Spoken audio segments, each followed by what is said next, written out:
Communities of Hope is a global learning project, and it's a fantastic project because it's getting young people to think about the environment, to think about climate change, and to actually take some positive action.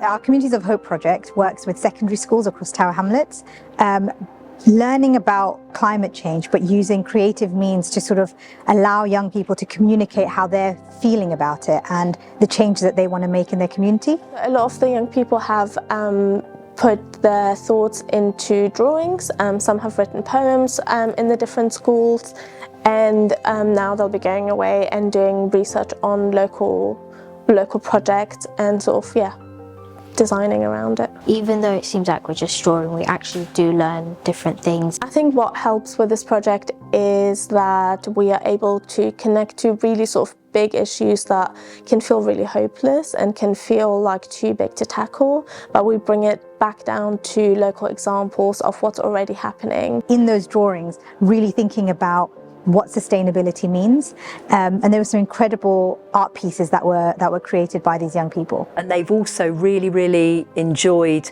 engaging with the project and being able to come up with exciting ideas about what they think should happen around climate change and the climate emergency generally. And it's really good for them to have a really positive piece of action that they can get involved with. We are the future, and the future we're going to be living in is the one we're making. We're still in year 7 and we got so much more time ahead of us, so we have to look out for what the future ahead of us is going to be. If we don't take care of it now, then there won't be one to go to tomorrow. Because I'm a child, I can't do big stuff like move a mountain or stop the weather from doing this or that. So it's just small things that you can do to help that I think really makes a difference.